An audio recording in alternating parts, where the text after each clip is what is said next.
If you've ever watched your battery percentage drop, your water gauge hit empty, and suddenly wondered how long you can really stay off-grid, you are not alone.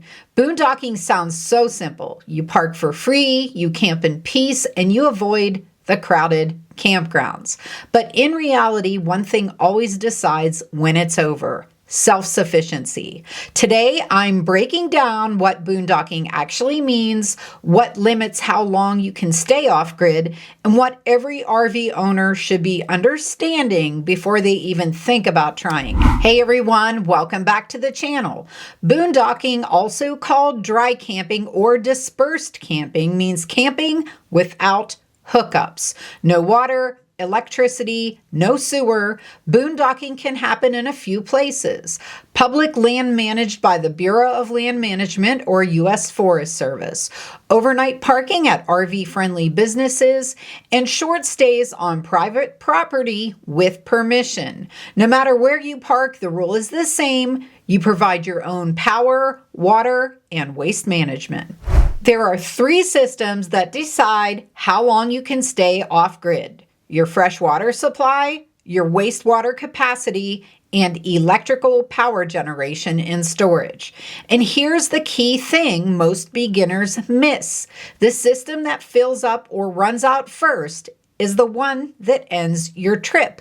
It's not the comfort, it's not the boredom, it's one full tank or one dead battery. Off-grid power usually comes from a mix of solar panels, battery banks, and generators.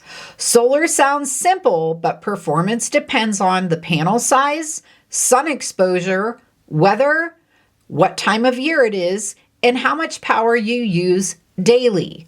High-draw appliances change everything. Think air conditioners, electric heaters, and microwaves. Use those carelessly and your batteries won't last long at all.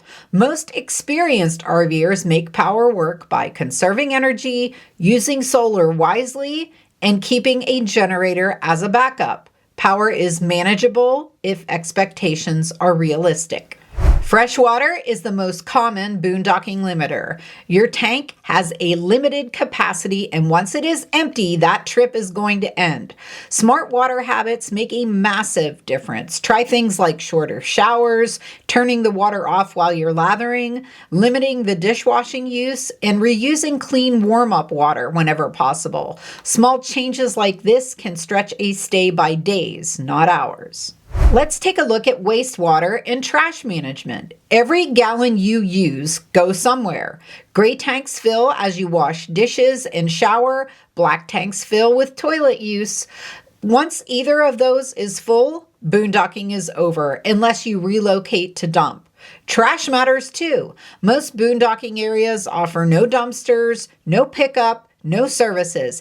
Everything you bring in must be packed out. And location matters far more than you think it does. Where you boondock affects safety and comfort more than most people realize.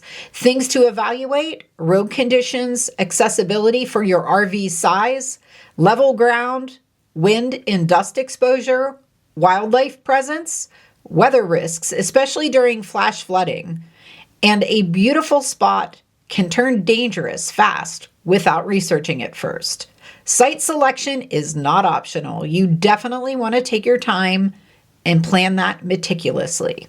Boondocking does not mean disappearing completely. Many RVers use cell signal boosters, satellite internet, and emergency communication devices. Even in quiet, remote locations, you want to monitor the weather. You want to make sure you're storing your food properly and stay situationally aware at all times. Peaceful does not mean risk-free. So how long can an RV boondock?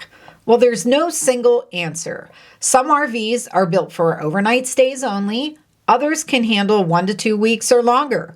It all depends on your tank sizes, your power system capacity, the weather and environmental factors, and your daily usage habits. Two identical RVs can have very different off-grid limits. Who is boondocking best for?